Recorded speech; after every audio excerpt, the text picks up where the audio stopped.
నిన్న గూండాలుగా రౌడీలుగా వాళ్ళందరం గారు తీసుకొచ్చి మందు పోపించి నిన్న సెంట్రల్ నియోజకవర్గంలో మా వైఎస్ఆర్ కాంగ్రెస్ పార్టీ నాయకులు కార్యకర్తల మీద దాడి చేస్తాం గారు జరిగింది. దీని వెనకమాల చంద్రబాబు నాయుడు లోకేష్ ఉన్నారని చెప్పిన విషయం దయచేసి రాష్ట్ర ప్రజానికం గారు తెలుసుకోండి. ఎందుకంటే చంద్రబాబు నాయుడు గారు మాట్లాడుతూ ఉంటారు, నేను ముఖ్యమంత్రిగా ఉన్నప్పుడు ఈ రాష్ట్రంలో రౌడీలు ఉండరు, గూండాలు ఉండరు, రౌడీలు మొత్తంగా అంతం చేస్తానని చెప్పే చంద్రబాబు నాయుడు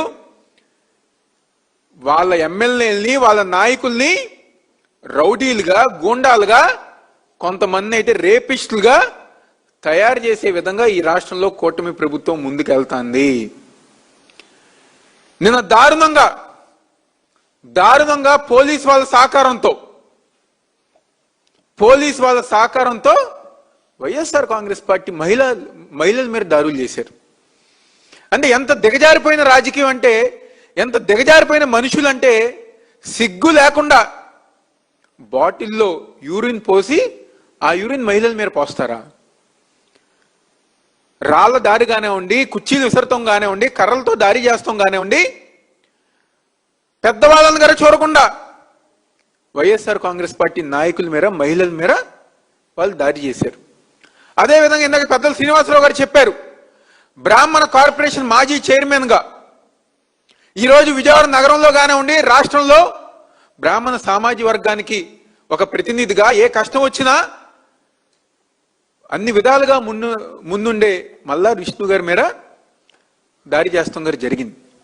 ఈరోజు కేవలం విజయవాడ నగరంలో సెంట్రల్ నియోజకవర్గంలో బ్రాహ్మణ సోదరులే కాదు, రాష్ట్ర వ్యాప్తంగా ఉన్న బ్రాహ్మణ సోదరిమణులు గారా నిన్న జరిగిన దాడిని తీవ్రంగా ఖండిస్తున్నారని చెప్పిన విషయం ఈరోజు తెలుగుదేశం పార్టీ అందరి గారు గుర్తుంచుకోవాలి.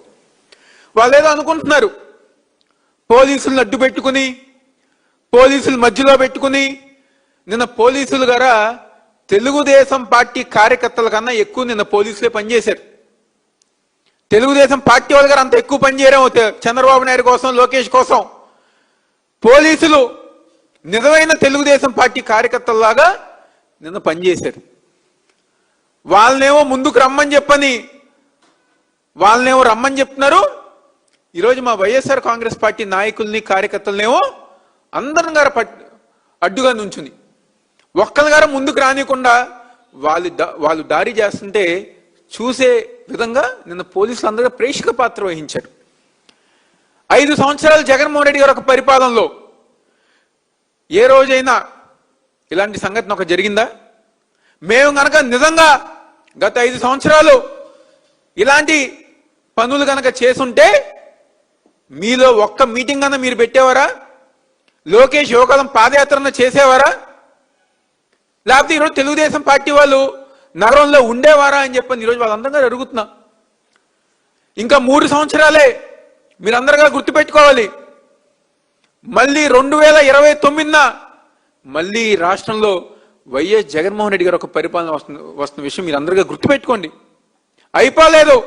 ఎవరైతే నిన్న మా వైఎస్ఆర్ కాంగ్రెస్ పార్టీ నాయకుల మీద మహిళల మీద దాడి చేశారో మళ్ళీ చెప్పుతున్నా, రేపు మేము అధికారంలోకి వచ్చిన తర్వాత మీరు మా వైఎస్ఆర్ కాంగ్రెస్ పార్టీ నాయకులు కాళ్ళు పట్టుకున్నా మిమ్మల్ని వదిలే ప్రసక్తే లేదు. చట్టం ముందు నిలబెట్టే బాధ్యత వైఎస్ఆర్ కాంగ్రెస్ పార్టీ తరఫున మేమందరం గారు తీసుకుంటాం. అదేవిధంగా ఎవరైతే పోలీస్ ఆఫీసర్లు ఉన్నారో, ఏసీపీ ఉన్నారో, సిఐ ఉన్నారో, అక్కడ ఉన్న ఎస్ఐలు ఉన్నారో, తెలుగుదేశం పార్టీకి ఏ విధంగా అయితే మీరు సహకరించారో మిమ్మల్ని గారా చట్టం ముందు నిలబెట్టే బాధ్యత వైఎస్ఆర్ కాంగ్రెస్ పార్టీ మేము తీసుకుంటాం. ఎవరిని గారు ఊరుకోం. మీరేదో చెప్తున్నారు, మేము ఇది చేస్తాం అది చేస్తాం అని చెప్పని. ప్రతి వైఎస్ఆర్ కాంగ్రెస్ పార్టీ నాయకుడు కార్యకర్త సిద్ధంగా ఉన్నారు. మహా అయితే ఏం చేస్తారు? అక్రమ కేసులు, సోషల్ మీడియా కేసులు, లేకపోతే ఇలాంటి చిల్లరి దారులు తప్ప అంతకన్నా మీరు ఏమీ పేకలేరు.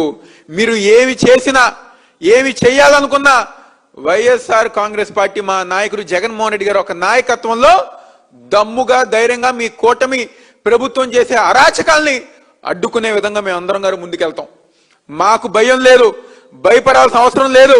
ఈ రోజుకి మా అందరి మీద గారు కేసులు పెట్టారు, మా ముగ్గురు మీద గారు కేసులు పెట్టారు, మా నాయకుల మీద గారు కేసులు పెట్టారు. ఎన్ని కేసులు పెట్టినా మీరేం పేకలేరనే విషయం ఈరోజు ఆ కూటమి నాయకులు అందరూ గారు తెలుసుకోవాలి. మీకు నిజంగా దమ్ముంటే, మీకు నిజంగా సిగ్గుంటే హామీలు అమలుపరచండి.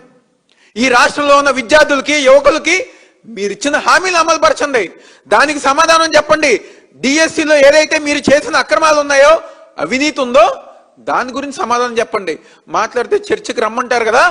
మా నాయకుడు జగన్మోహన్ రెడ్డి గారు ప్రెస్ మీట్ పెట్టి మీరు చేసిన అవినీతి కానివ్వండి, మీరు ఏ విధంగా డబ్బులు దండుకున్నారు, మీరు ఏ విధంగా జీవోలు మార్చారు, ఏ విధంగా నిజమైన అభ్యర్థులకి అన్యాయం చేశారని చెప్పని మా జగన్మోహన్ రెడ్డి గారు మొత్తం ప్రెస్ మీట్ లో చెప్పారు.